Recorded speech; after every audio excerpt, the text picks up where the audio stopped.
ಹೀಗೆ ಇವತ್ತು ಮಂಡನೆ ಆಗಿರುವಂತಹ ಕೇಂದ್ರ ಬಜೆಟ್ ದೂರದೃಷ್ಟಿ ಇಲ್ಲದ ಜೊತೆಗೆ ಯಾವುದೇ ಹೆಚ್ಚು ಒಳ್ಳೆಯ ಯೋಜನೆಗಳು ಕೂಡ ಇಲ್ಲದೆ ಇರುವಂಥದ್ದು, ಹಾಗೆ ಬರೀ ಎಲೆಕ್ಷನ್ಸ್ ಅನ್ನ ಕಾನ್ಸಂಟ್ರೇಟ್ ಮಾಡಿ ಕೊಟ್ಟಿರುವಂತಹ ಒಂದು ಬಜೆಟ್ ಇದು ಅನ್ನುವಂಥದ್ರ ಬಗ್ಗೆ ಸಾಕಷ್ಟು ಟೀಕೆಗಳು ಈಗ ವಿಪಕ್ಷ ನಾಯಕರಿಂದ ವ್ಯಕ್ತವಾಗ್ತವೆ. ಇದನ್ನು ಹೊರತುಪಡಿಸಿ ಹಾಗಾದ್ರೆ ಇವತ್ತಿನ ಬಜೆಟ್ನಲ್ಲಿ ಏನೇನಿತ್ತು, ಯಾವ್ಯಾವ ದರಗಳು ಅಗ್ಗವಾಗ್ತಾ ಇವೆ, ಯಾವ್ಯಾವುದು ಏರಿಕೆಯಾಗಿವೆ ಅನ್ನುವಂಥದ್ದನ್ನು ಕೂಡ ನೋಡ್ತಾ ಹೋಗೋಣ. ಕೆಲವೊಂದಷ್ಟು ಯೋಜನೆಗಳ ಪೈಕಿ ಈಗ 7 ಹೈಸ್ಪೀಡ್ ರೈಲ್ಗಳನ್ನು ಕೊಟ್ಟಿರುವಂಥದ್ದು, ಜೊತೆಗೆ MSMEಗೆ ಹೆಚ್ಚಿನ ಒಂದು ಉತ್ತೇಜನ ಕೊಡಬೇಕು ಅಂತ ಹೇಳಿ MSMEಗಳಿಗೆ 10,000 ಕೋಟಿಯಷ್ಟು ಅನುದಾನವನ್ನು ಕೊಟ್ಟಿರುವಂಥದ್ದು, ಈಶಾನ್ಯ ರಾಜ್ಯಗಳಿಗೆ 1.4 ಲಕ್ಷ ಕೋಟಿಯಷ್ಟು ಅನುದಾನವನ್ನು ಕೊಡ್ತಾ ಇರುವಂಥದ್ದು, ಇದೆಲ್ಲವೂ ಕೂಡ ಕೆಲವೊಂದಷ್ಟು ಪಾಸಿಟಿವ್ ಇರುವಂತಹ ಅಂಶಗಳು. ಅದರ ಜೊತೆಗೆ ಆರೋಗ್ಯ ಕ್ಷೇತ್ರಕ್ಕೆ ಹೆಚ್ಚಿನ ಒಂದು ಉತ್ತೇಜನ, 3 ಏಮ್ಸ್ ಆಸ್ಪತ್ರೆಗಳು ಜೊತೆಗೆ 3 ಆಯುರ್ವೇದ ಸಂಸ್ಥೆಗಳನ್ನ ತೆರೆಯಲಾಗುತ್ತೆ ಅನ್ನುವಂಥ ಒಂದು ಮಾತುಗಳನ್ನ ಹೇಳಿರುವಂಥದ್ದು, ಇದೆಲ್ಲವೂ ಕೂಡ ಆರೋಗ್ಯ ಕ್ಷೇತ್ರಕ್ಕೆ ಹೆಚ್ಚಿನ ಉತ್ತೇಜನ ಕೊಡ್ತಾ ಇದ್ದಾರೆ ಅನ್ನುವಂಥದ್ದನ್ನು ಕೂಡ ಹೇಳಲಾಗುತ್ತೆ. ಜೊತೆಗೆ ಎಣ್ಣೆ ಪ್ರಿಯರಿಗೆ ಬ್ಯಾಡ್ ನ್ಯೂಸ್, ಹಾಗೆ ಸ್ಮೋಕಿಂಗ್ ಯಾರು ಮಾಡ್ತಾರೆ ಸಿಗರೇಟ್, ಇದು ಇವ್ರಿಗೂ ಕೂಡ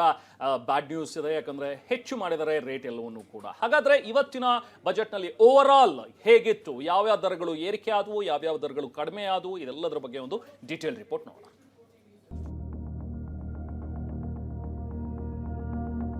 Budget.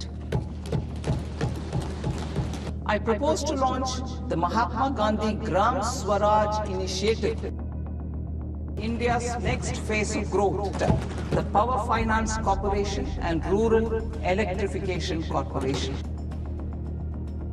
I propose an incentive of 100 crore rupees for a single bond issuance below 4.5% of GDP by 2025-26. High-speed rail corridors.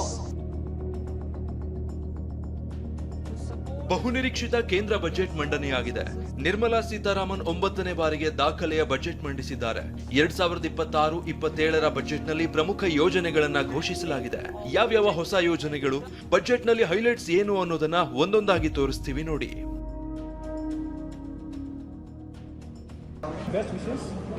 Driven budget. ದೇಶದ ಪ್ರಮುಖ ನಗರಗಳನ್ನ ಜೋಡಿಸಲು 7 ಹೈಸ್ಪೀಡ್ ರೈಲ್ವೆ ಕಾರಿಡಾರ್ ಅನ್ನ ಕೇಂದ್ರ ಸರ್ಕಾರ ಘೋಷಿಸಿದೆ.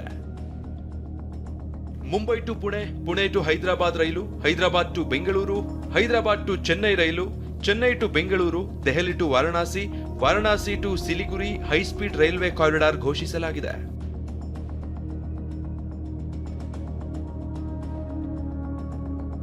ಉದ್ಯಮಿಗಳನ್ನ ಉತ್ತೇಜಿಸಲು ಭವಿಷ್ಯದ ಚಾಂಪಿಯನ್ ಎಂಬ ಹೆಸರಲ್ಲಿ 10,000 ಕೋಟಿ ಅನುದಾನ ನೀಡಲಾಗಿದೆ. ಈ ಅನುದಾನದ ಮೂಲಕ ಮಧ್ಯಮ ಮತ್ತು ಸಣ್ಣ ಉದ್ಯಮಿಗಳಿಗಾಗಿ ಸಾಲದ ನೆರವು ನೀಡಲಾಗುತ್ತೆ. MSMEಗಳಿಗೆ ಕ್ರೆಡಿಟ್ ಗ್ಯಾರಂಟಿ ಬೆಂಬಲ ಘೋಷಣೆ, ಮಧ್ಯಮ ಸಣ್ಣ ಉದ್ಯಮಿದಾರರನ್ನ ಉತ್ತೇಜಿಸಲು ನಿಧಿ ತೆಗೆದಿಡಲಾಗಿದೆ. MSME ಬೆಳವಣಿಗೆಗೆ ನೆರವು ನೀಡಲು 3 ವಿಧಾನ ಅನುಸರಿಸಲು ತೀರ್ಮಾನಿಸಲಾಗಿದ್ದು, MSME ಬೆಳವಣಿಗೆಯ ನಿಧಿಯ ಮೂಲಕ ಈಕ್ವಿಟಿ ಬೆಂಬಲವನ್ನ ನೀಡುವ ಸ್ವಾವಲಂಬಿ ಭಾರತೀಯ ನಿಧಿಗೆ 2,000 ಕೋಟಿ ರೂಪಾಯಿ ಮೀಸಲಿಡಲಾಗಿದೆ. ಆರೋಗ್ಯ ಕ್ಷೇತ್ರವನ್ನ ಗಮನದಲ್ಲಿರಿಸಿಕೊಂಡು ಕೆಲ ಹೊಸ ಯೋಜನೆಗಳನ್ನ ರೂಪಿಸಲಾಗಿದೆ. ಆಧುನಿಕ ಟಚ್ ನೀಡಲು ಮುಂದಾಗಿರೋ ನಿರ್ಮಲಾ ಸೀತಾರಾಮನ್ ಬಯೋಫಾರ್ಮಾ ಯೋಜನೆ ಘೋಷಿಸಿದ್ದಾರೆ. ಆರೋಗ್ಯ ಕ್ಷೇತ್ರದಲ್ಲಿ ತಂತ್ರಜ್ಞಾನ ಅಳವಡಿಕೆಗೆ ಬಯೋಫಾರ್ಮಾ ಯೋಜನೆ ಘೋಷಿಸಲಾಗಿದೆ. ಇದರಿಂದ ಭಾರತದ ಡಿಜಿಟಲ್ ಪರಿಸರ ವ್ಯವಸ್ಥೆ ಬಲಪಡಿಸಲು ಬಯೋಫಾರ್ಮಾ ಸಹಾಯವಾಗಲಿದೆ. ಇನ್ನು ವಿಕಲಚೇತನರಿಗೆ ದಿವ್ಯಾಂಗ ಸಹಾರಾ ಯೋಜನೆ ಘೋಷಣೆ ಮಾಡಲಾಗಿದೆ. ದೇಶದಲ್ಲಿ 3 ಹೊಸ ಏಮ್ಸ್, 3 ಆಯುರ್ವೇದ ಸಂಸ್ಥೆಗಳ ನಿರ್ಮಾಣ ಘೋಷಣೆ ಮಾಡಲಾಗಿದೆ. ಇಷ್ಟೇ ಅಲ್ಲ, ಕಣಿವೆ ರಾಜ್ಯಗಳಿಗಾಗಿ ಮೌಂಟೇನ್ ರೈಲು ಯೋಜನೆ ಸೇರಿದಂತೆ ಹಲವು ಪ್ರಮುಖ ತೀರ್ಮಾನಗಳನ್ನು ಕೈಗೊಳ್ಳಲಾಗಿದೆ.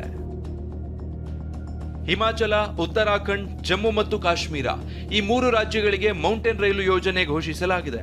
ರಾಜ್ಯ ಮತ್ತು ಕೇಂದ್ರದ ಸಹಭಾಗಿತ್ವದಲ್ಲಿ ಶ್ರೀಗಂಧ ಬೆಳೆಗೆ ಉತ್ತೇಜನ ನೀಡಲಿದ್ದು, ಶ್ರೀಗಂಧ ಬೆಳೆ ಬೆಳೆಯೋದಕ್ಕೆ ಮತ್ತು ಸಂಸ್ಕರಣೆಗಾಗಿ ಪ್ರೋತ್ಸಾಹ ನೀಡಲಾಗುತ್ತೆ.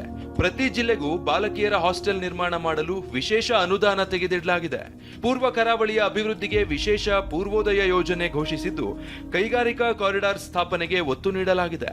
ಕಾರ್ಮಿಕರ ಜವಳಿ ವಲಯ ಉತ್ತೇಜಿಸಲು ರಾಷ್ಟ್ರೀಯ ನಾರು ಯೋಜನೆ, ಜವಳಿ ವಿಸ್ತರಣೆ ಮತ್ತು ಉದ್ಯೋಗ ಯೋಜನೆ, ರಾಷ್ಟ್ರೀಯ ಕೈಮಗ್ಗ ಮತ್ತು ಕರಕುಶಲ ಕಾರ್ಮಿಕರ ಘಟಕಗಳೊಂದಿಗೆ ಸಮಗ್ರ ಯೋಜನೆ ಘೋಷಣೆ ಮಾಡಲಾಗಿದೆ.